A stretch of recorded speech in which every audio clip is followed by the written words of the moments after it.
Hello from Dubai and welcome to Season 2 of Not Just Making the Tea. I'm your host Rachel Price. This is the show that talks about the realities of our career and life choices, what life skills there are to be learned and how they can influence and help us to succeed. It's all about celebrating the parts that don't go to plan as much as those which do. I hope that you enjoy listening, find the topics thought-provoking, entertaining and that they add some positive moments to your day. So on that note, let's get started with today's topic.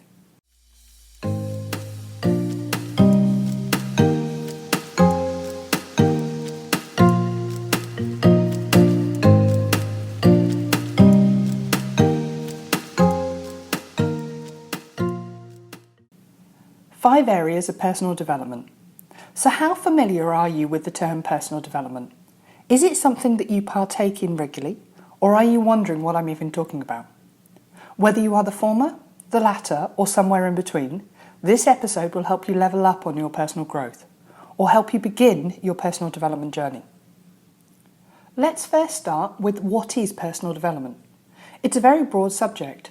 The Business Dictionary defines it as the process of improving oneself through such activities as enhancing employment skills, increasing consciousness, and building wealth. For me, personal development can be anything that helps you go after your best self. There are several different topics within the personal development world, but they all seem to fall under five major categories.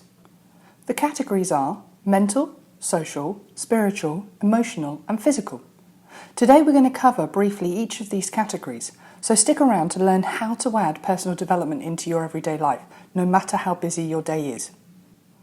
Number 1, mental development. In the first of the five areas of personal development, it's all about growing your mind. You can partake in many mental development activities.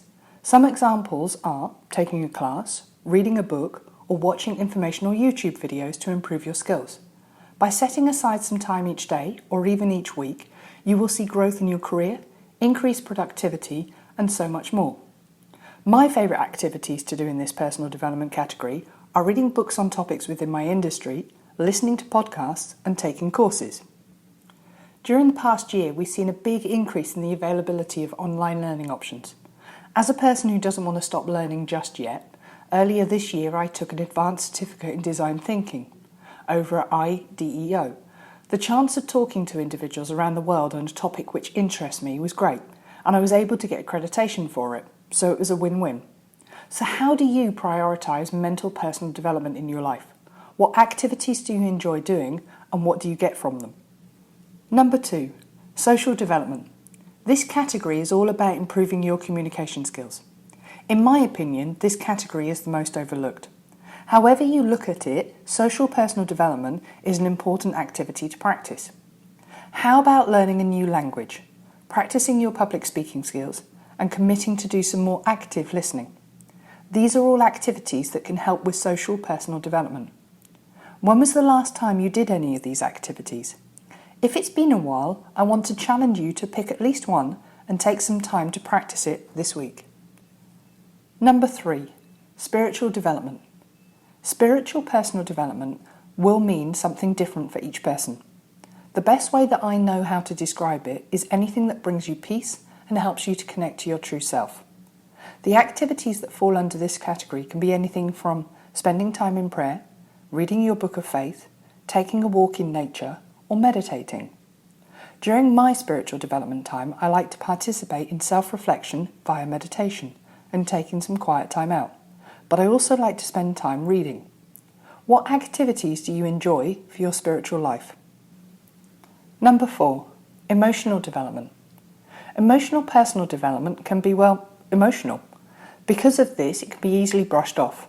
I've done my share of doing this. I've realised that it wasn't healthy behaviour. The reality is that holding in your emotions, or brushing them off, only makes it worse when they finally do come out. Some examples of what you can do here are journaling, tracking your moods, talking to a friend, or even a professional such as a counsellor. What activities have you done before and how did they help you? Number 5, physical development. So we've made it to the last of our 5 categories. By now I hope you see that personal development practiced right is all about the whole self. We aren't only focusing on one aspect of you here. And this is important to note when it comes to choosing your personal development activities. Physical personal development is a lot more than just exercise. You should also consider your eating and sleeping habits, to name just a few, to get the full picture of this category. Some activity examples include working out, getting 7 to 9 hours of sleep each night, daily and weekly meal prepping, or going regularly to checkups at your doctor's office. By creating healthier habits around exercise, healthy eating and sleep, you'll be on your way to getting your best physical self. So what is your favourite physical personal development activity, and why is it your favourite? So how do you add personal development into your day-to-day? Now that you know what personal development is and what it encompasses, you'll probably want to know how to fit it into your day, right? Well, here are some ways to incorporate personal development growth into your day, but there are many, many more. I would suggest listing out any activities that you can think of for each of the categories and then figuring out which ones can fit into your day and week. Experiment and have fun with it. How about a weekly schedule? If you feel like trying to work on all 5 areas of personal development is just too much, try separating them into themed days. Here is my example. Monday for mental development, Tuesday for social, Wednesday could be your choice in a mix of different ones, Thursday emotional, Friday spiritual, Saturday again your choice and mix up the different ones, and then Sunday physical.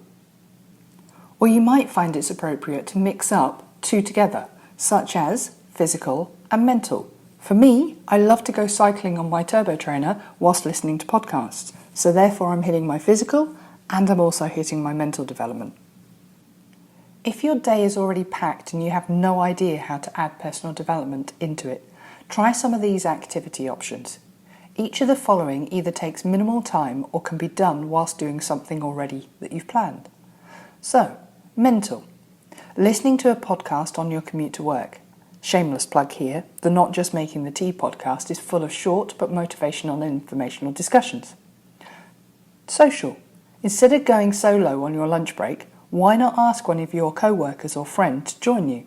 While at lunch, practice actively listening. Spiritual. Begin your day with a shortened devotional of 5 minutes of meditation before getting ready for work. Emotional. End your day by journaling. You can reflect on your day or use a journal prompt. Whatever comes into your mind is a great place to start. And finally, physical. A common misconception is that working out has to take hours to be effective. Sometimes long workouts can be a good thing. However, it's impossible to do when you have a busy day. Don't completely skip your workout because of this. Instead, find a short workout routine or try to incorporate exercises throughout your day. But also remember, it's about the food and also your sleep. So that's our topic for today. I hope that you found it interesting and helpful. Thank you for taking the time to listen. If you've enjoyed this episode, then please do subscribe and get new episodes sent to you weekly. You can do this for free via Apple Podcast, Spotify, Google Podcast and other podcast providers. I appreciate everyone who takes the time to listen, so please do subscribe, like, tell your friends and send me any comments. And please do rate this podcast. It helps to bring it to the attention of others. Also, check out the Instagram page, Not Just Making the Tea, for more information on these topics. For activities and resources, check out the Learning Hub on educationyala.teachable.com. A direct link is in the podcast information. Thank you once again, keep safe and chat soon. Have a great day.